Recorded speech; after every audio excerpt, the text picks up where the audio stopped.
I must confess, I feel a little bit like Little Miss Sunshine after all these wonderful presentations. I'm standing here on this empty stage. I have no slides, no music, no PowerPoint, and I'm sitting here with my cards with a speech I didn't memorize. But in any case, I really hope to inspire you to reflect more on the important role that art has to play in society, and to do so without images, which is something very, very difficult for someone of my vocation.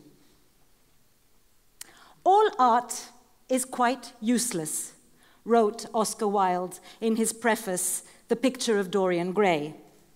It goes without saying that his bon mots are always quite tongue-in-cheek.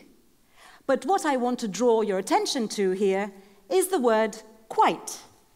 It indicates that declaring art as utterly useless was a step too far, even for Wilde.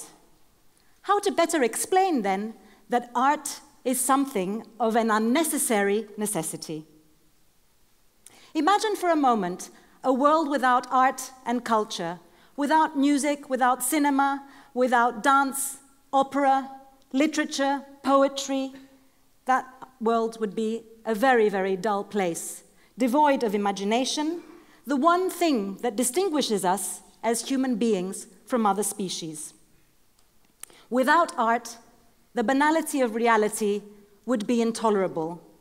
Or, to paraphrase Nietzsche, we have art in order not to perish from the truth. What I want to talk about today is the role of contemporary art in society. Why is art important?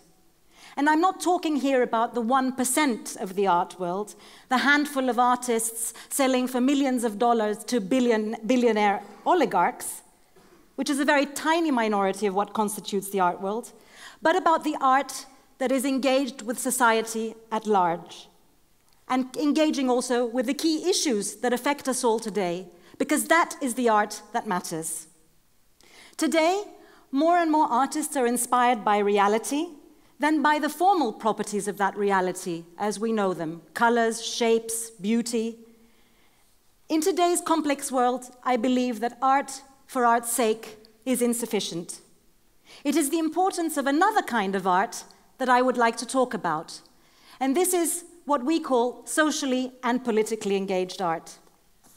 Artists working in this realm, the realm of the socio-political, use different media to express themselves, from traditional media like sculpture and painting to film, video, performance, and installation, to deal with key questions such as democracy, civil and human rights, capitalism, the economy, migration and mobility, the environment, and the commons, and a whole host of such issues.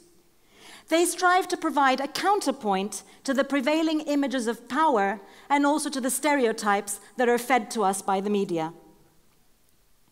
Since the time of the Enlightenment, art has a very long history of engagement with the political. Art is, in a sense, political, as it is about a person's views and freedom to act, freedom to express themselves. So art is always about taking a position. There have been moments in history where art was put to the service of politics and society in a program in which the gap between the two was temporarily bridged. One can immediately think, for example, of the Russian avant-garde. But this effect has been always very hard to pinpoint and to quantify, and times have changed. So that, what does art do? What can it do? And why is it important? The fact of the matter is that it is very, very difficult to pigeonhole and categorize what exactly art is and how it functions. That is its beauty, and that is its ungraspable value, for want of a better word. It is impossible to both quantify and qualify how art affects those who see it, because it works in mysterious, latent, and very subtle ways. That's why it's always such an uphill struggle to convince politicians of arts funding, to convince them that the value, that is, the importance, the significance, and the merit of art cannot be judged by popular consensus and numbers alone. And this is because art allows for something that cannot be defined. Therefore, one can never predict the ways in which it will affect people, change people's minds, or influence their subsequent behavior.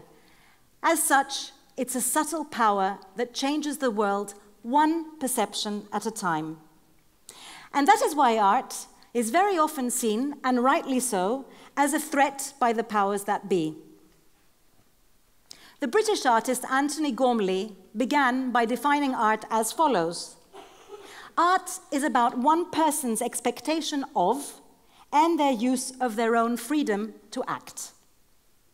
Art is optimistic because it makes a statement that one person can change the world, even if that world exists on a tiny piece of paper 5 by 7 inches. Art, as an act of shared communication, is in a small way saying, I make the world, I don't simply inherit it.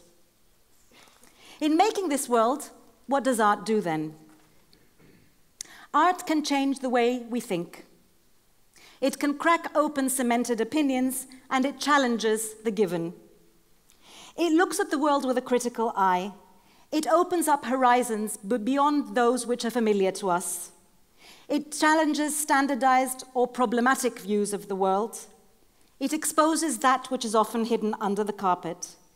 It reaches further than the accepted and the known, and beyond the inevitabilities that we have been told we cannot escape. Art functions as the conscience of society. The best art should ask you what you think, prompt you to ask questions, and put you into doubt. Art testifies to the power of the human imagination, the unique capacity of humans to project, to dream, and to reflect on things not only as they are, but as they could or should be. In a world driven by popular consensus, including, for example, the homogenization of globalization and the general dominance of conservative values, art advocates difference and gives voice to the other with a capital O. It highlights important ideas, problems, and issues that are sidelined or silenced due to political or economic interests. Art functions as the barometer of society, as a moral and intellectual resistance. And as a friend of mine, the South African artist Kendall Geer says, art shakes the tree and then all the monkeys fall out. Art doesn't change the world on a macro level, it changes the world on a micro level. In that sense, its importance cannot be measured. Art changes things in very subtle ways. It is a form of soft power. Artists themselves are a kind of free-floating intelligence, independently operating, untied individuals who are free of the normative thinking of their environment and are able to act independently of social or class realities. Art can foster dialogue, reconciliation, engagement, solidarity, connectivity, and understanding of those with opposing views. I'm convinced that if more people engaged with it, the world would be a much better place. In that sense, art should also have a much more important place in school curriculums and education. Artistic imagination and creativity are not added bonuses for society. They're not the icing on the cake. They are integral to the human spirit and to human aspirations, an essential part of what makes us human. Art thinks about the world in its current state, and it can reimagine the world as it should be. More importantly, art is the last frontier of unregulated free expression, which is particularly important at a time when the commons, public space, and information are increasingly being privatized and regulated by the neoliberal order. In that sense, art is born of and advocates freedom. Artists always see a world full of opportunities, chances, potentials, possibilities, and prospects. Their ability to go beyond the possible and into the imaginable should be an example and an inspiration for us all. And as I started with Oscar Wilde, I'd also like to finish with him. No great artist sees things as they really are. If he did, he would cease to be an artist. Open your eyes to art and surprise yourself. Thank you.